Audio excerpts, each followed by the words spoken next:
Hello, everyone. First of all, I want to thank you for giving me the chance to share a few thoughts with you all. You know, before the pandemic, I used to travel about 300 days a year all around the globe, talking about the harm that we've inflicted on poor old Mother Earth. Since last year, March 2020, I've been what I call grounded here at my family home in Bournemouth, England, the longest I've been here since I left school. And I'm not sure back then that any of us could have predicted that the world would still be suffering in so many places from the effect of this terrible COVID-19 disease that's caused so much suffering, loss of loved ones, um, loss of life, and loss of jobs and economic chaos all around the world. And the irony is that to a large extent we brought it on ourselves. People studying these zoonotic diseases, as you know, have been predicting for years and years that at some point there would be a pandemic like this. And we didn't listen. And now we're paying the price of not listening. And it's caused by our absolute disrespect of the natural world and animals. And we've penetrated ever deeper into the last remaining wilderness areas. We forced animal species in closer contact with each other, spreading disease that way. But we forced some animals into closer contact with humans and giving an opportunity for pathogens that did little or no harm to the animals to spill over into a human where it can create a new disease like COVID-19. In addition, we hunt animals, we kill them, we eat them, we capture them live for the live animal trade, we traffic them or their body parts around the world to sell in wildlife markets everywhere for food, for medicine, for clothing, and for exotic pets. And they take their pathogens like viruses with them. We create, again, conditions that are perfect for the virus to spill over into a human. COVID-19 probably began in a wildlife market in China, like SARS, to name a few others. MERS began from contact with a domestic bacterian camel in Saudi Arabia. And HIV-1 and HIV-2 both began in Central African bushmeat markets from contact with chimpanzees. We mustn't forget that many zoonotic diseases originate in factory farms, industrial animal agriculture, animals crowded together in unhygienic and horrible conditions, perfect for a pathogen to hop over into a human who's working there.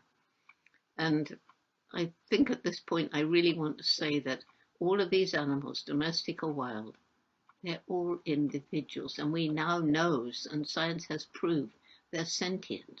They can feel fear, pain, and the scale of suffering is almost unbelievable. So if this pandemic has a silver lining, it's that more and more people have understood that these zoonotic diseases originate from our treatment of animals. And more people realize we need to develop a new relationship with animals and the natural world. And this isn't just because if we don't, it's inevitable that new zoonotic diseases will occur, perhaps with greater frequency, perhaps like Ebola, even more, with an even higher death rate than COVID-19, but also because it's the same disrespect of the natural world, and this is what's so important, that has led to a far greater threat to our survival, climate change and loss of biodiversity. And all of this is because governments some governments and some international corporations and some individuals have the crazy idea that there should be unlimited economic development globally on a planet with finite natural resources and growing populations of humans and their livestock. And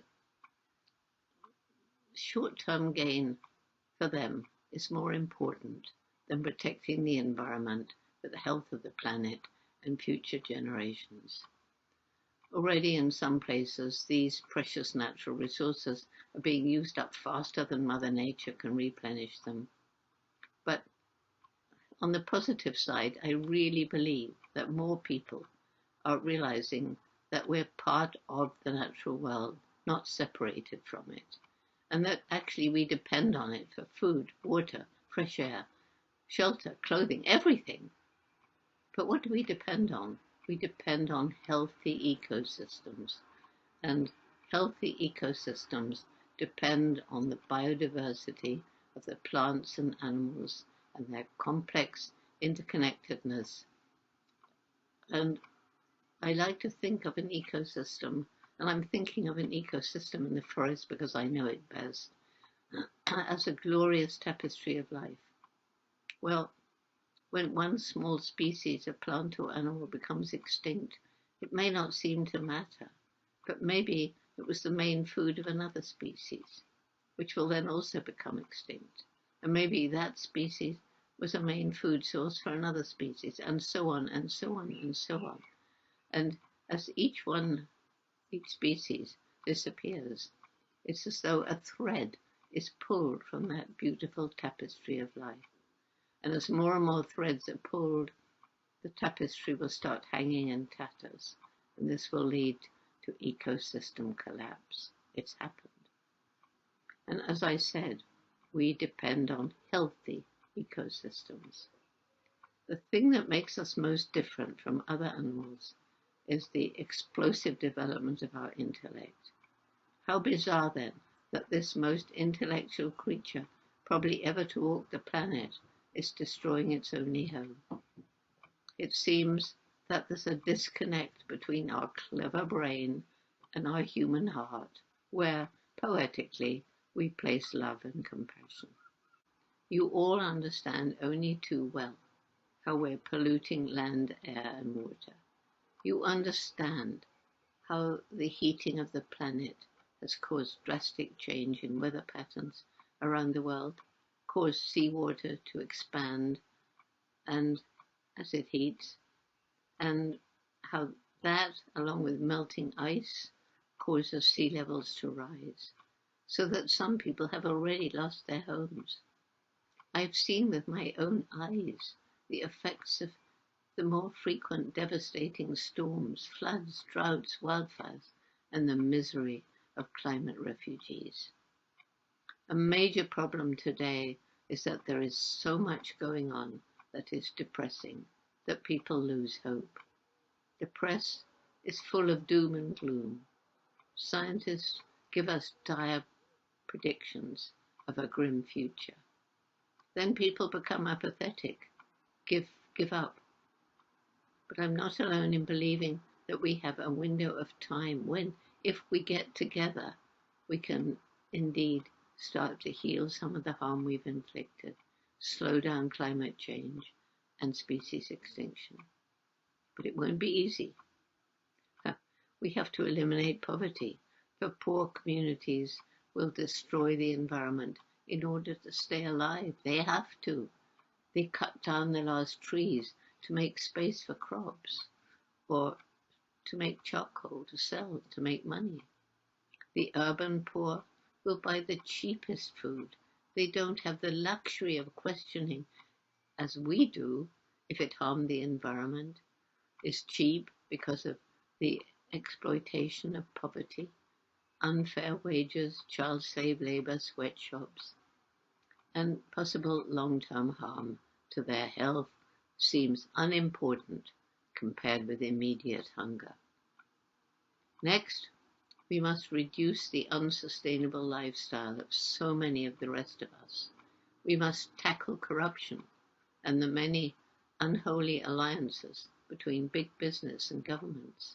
And we cannot ignore the issues of the growth of human populations and our livestock. With over 7 billion of us on the planet today, us humans, and closer to 10 billion of us predicted by 2050, what will happen if we carry on with business as usual?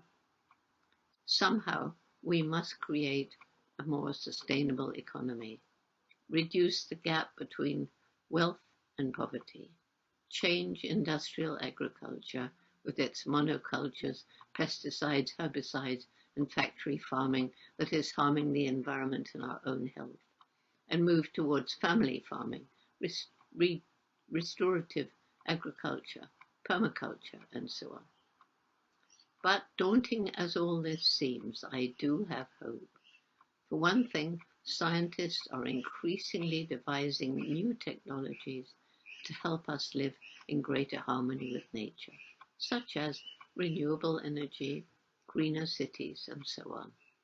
And more people are trying to leave lighter ecological footprints, moving towards a plant-based diet, understanding that the cumulative effect of millions of people making ethical choices in how they live each day, what they buy, eat, wear, how they treat people and animals. Then they are moving towards a better world. A great reason for hope is that young people are rising to the challenges that threaten their future.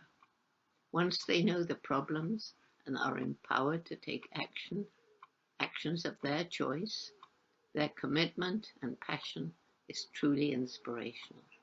School curricula are increasingly including information about the environment and social justice. And don't forget that nature is amazingly resilient, and even places we've destroyed can, given time and perhaps some help, once again support a healthy ecosystem. And animals on the verge of extinction can be given another chance. I know, I've seen it happening.